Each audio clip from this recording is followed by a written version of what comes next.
2 Corinthians 4:13 to 18, using the Message paraphrase. We're not keeping this quiet, not in your life. Just like the psalmist who wrote, I believed it, so I say it. We say what we believe. And what we believe is that the one who raised up the Master Jesus will just as certainly raise us up with you alive. Every detail works to your advantage and to God's glory. More and more grace, more and more people, more and more praise. So we're not giving up. How could we?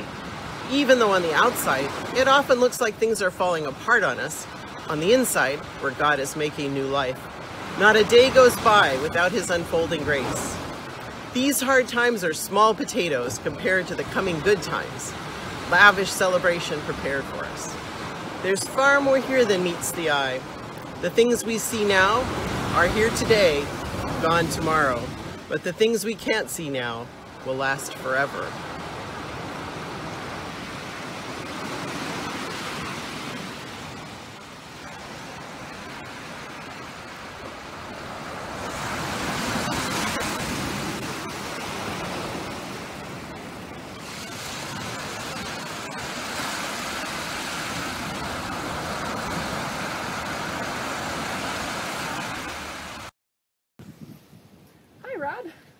Kelly, thank you so much for asking me to do this. For those who don't know, Kelly reached out to some past moderators and said, would you like to talk about various topics? And I said, I would love to come and talk to you and to talk about it. But the topic I would like to do is actually how we move out of COVID and online worship and come back together, and what are the challenges, not problems really, but challenges around that, and getting people engaged back in the church in person. And as I've mentioned to Kelly earlier in our conversation about this, but I had a boss once, and I don't remember which boss it was, I haven't had that many, but who said he was happy for people to come to him with problems, but only if they had thought about possible solutions. So I don't know that I have any solutions really to what some of the challenges that I think we face, but I thought I would bring them forward, and I do think they're items that we need to think about as a congregation, and possible solutions to if they are a problem or a challenge, and also maybe seeds for how we grow and go in new directions. Yeah, it's sort of a question of becoming an in-person church again after all this. What will it take? What do we need? What do we need to bring with us? What do we need to let go of? How can we become a community again after the ways that the pandemic, despite and maybe sometimes because of our best efforts, we got a little fractured. We couldn't help it. Yeah. We had to shelter in place. We had to be in our homes. And as we come back together, I think if we don't talk about the things that are going to make that a little hard, the ways that we were hurt or disappointed, the stuff that was hard, then it's going to stick with us. It's going to make it hard for us to be a good church again together. There were a couple of instances in the last year where I definitely felt like my spiritual needs were not being met. In thinking about it, I certainly will take responsibility, because that's kind of how I approach life. But I also said, I felt let down sometimes by the church and by the ministers. And was that COVID? Did I need in-person contact? Did I need somebody just to reach out to me more personally? I don't know, because I've always been a congregant who feels like my issues are, if they're major, I can go and ask for, please, I need some attention here. I have no problems doing that. Yes, here, I need some help. Whereas there are people who actually need more help than I do, and I acknowledge that. And I do think that COVID made that a challenge for everybody. So how do we move back to in-person service? And because I think there are people out there who have loved being online. I do not, I worked on, I Zoomed, I did everything from sitting at the kitchen table, and I'm kind of tired of doing things sitting at the kitchen table. But I will admit that I had the most regular attendance I've had in years at church. Even when I told Brian the night before, I'm not going to go to church tomorrow, I would get up, and at 10 o'clock I'd go, oh, just turn on the computer. And there I'd be. Not so much. I know that there are people who never went to the after party. I went a couple of times. It really didn't work for me, and I didn't really feel I needed that. But I did, and Kelly mentioned it in one of her sermons, would go to church, and some days you can be sure that I'd be checking emails on the side or doing this on the other side. But then there were other Sundays where I was very engaged, and I was always engaged in the sermons, and the children's stories were always kind of a fun because it was really experimental and people really did a lot of different things there. So I will miss all those things, but I guess my real question is, and Kelly, we can talk about this a little bit, is that the online experience once we're in person just cannot be the same. I don't believe that we've talked a lot about the screens during the service. Yeah. And I think that people all, before we went into COVID, really felt like, I don't want the service to be an audio-visual extravaganza. That's not why I go to church. Yeah. But maybe we need to look at that a little bit. I don't know. It's just... Yeah, well, I do think it's going to be important to think about folks who are going to be worshiping online. Once there are congregation members in the room, how are we going to make it feel like you're not watching somebody else go to church, but like you're actually going to church yourself? When we're all online, it's kind of like there's no hierarchy. We all have equal access. But when some people are watching online and some people are in the room, it's sort of a like first class, second class citizen thing where I think we're going to have to put some work into cameras. I think we're going to have to put some work into acknowledging and finding ways for people who are online to participate, or can we get their prayer concerns in front of the faces of people who are in person or something. I think that is going to be an important thing. But I also think to acknowledge beforehand and during that, like I think we have in our scripture this week, like it's new. It's not the same. Things are not going to be the same. Things are going to feel different. But I look forward to seeing people in person. I mean, I was at Kit's Farewell, and I've been at 2 memorial services in the last 2 weeks, and it was very nice to see people. And of course, for those who, one of the services, we were told we wore masks, but we were not to sing the hymns. And they were very familiar hymns, but it was so weird to be sitting there and not singing the hymns when we're a ton of people there.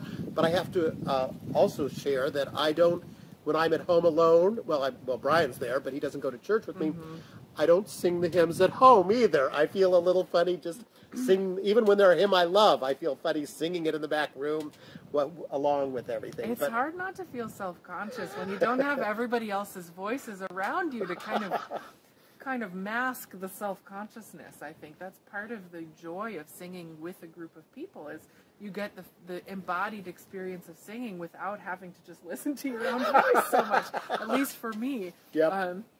There are some wonderful singers in our congregation who might feel differently about this, but for those of you who are in the mediocre singers... a regular church singer, I'm right. just, nope. That's right, yeah. The dog would howl along with me. But I also, along those lines too, I have noticed that we have a lot of people that aren't even in our area, which has been a great time to have those people be included as part of our congregation. But what do we do with them, and where do they go, and where do they fit in, and will they? I guess the bigger question is how do we make those people, if they want to be part of the continuing community that is our church? Yeah, it's an entirely different thing when you are worshiping online. It doesn't really matter where you're located, except that you have to deal with time zones. But when some of us are in person, it's going to feel pretty different, I think, for people who don't have the option of coming in person because of where they're located. And I know that includes some of you who are listening to this or watching this right now. So We don't have a great solution for you yet, but know that we're thinking of you. And when we are wrestling with this, and you are part of the church that has been gathered for the last year and a half, and for some of you even longer than that, and you're on our minds trying to figure out what it will look like to do church together.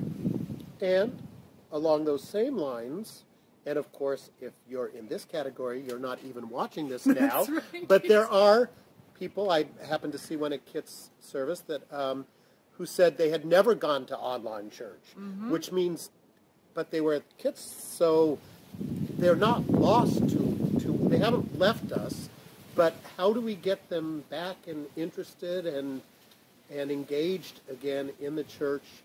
It's the same challenge as those that can only be online. Yeah, it's sort of the opposite side of the coin. Yeah. People who maybe tried it out once or twice, or who didn't even, who said, look, I'm on Zoom, I'm on my computer 5 days a week, all day long for work, I'm sick of it, I can't look at a screen anymore, I don't feel connected. Or they just happened to tune in that week when, oh my God, it just went dead for 20 minutes. Do I just kind of stay here? Do I keep going? Do I come back? And, oh, we'll get Kit's sermon 3 different ways. That was a lovely Sunday. But I will guarantee you that none of you felt as distressed as I did during that Sunday. It was a great sermon, though, so I didn't care that it kept me. That's right. Yeah, no, it's the tech challenges were real.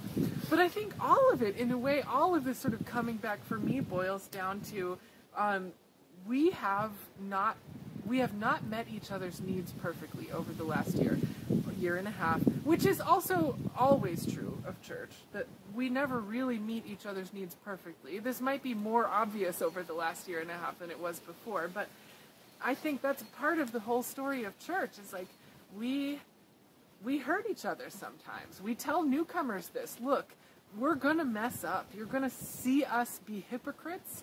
You're going to see us make the wrong choice. You're going to see us preference some people over other people by accident, sometimes on purpose.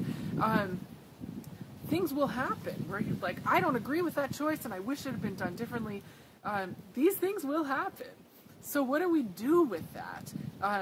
We were talking about this as we were sort of preparing for this conversation. Do we collect them all those little small hurts, all those little small insults, and tuck them away like cards in our pocket so that later, whenever something happens... you did this! Exactly. Oh, well, you didn't like that. Well, I didn't like this even more. There's a trump card. In all senses of the word. So, do we do that? Do we hold on to them? Do we sort of pick at our little scabs where we've been wounded a little bit? Or do we figure out what it would take to set it aside and to heal so that we can move forward together as a community? And if we want to do that, you cards on the table, I want us to do that. How do we do it? What would it take? How can we forgive each other and ourselves for what the last year and a half has been like for us? For the ways that we haven't met each other's needs.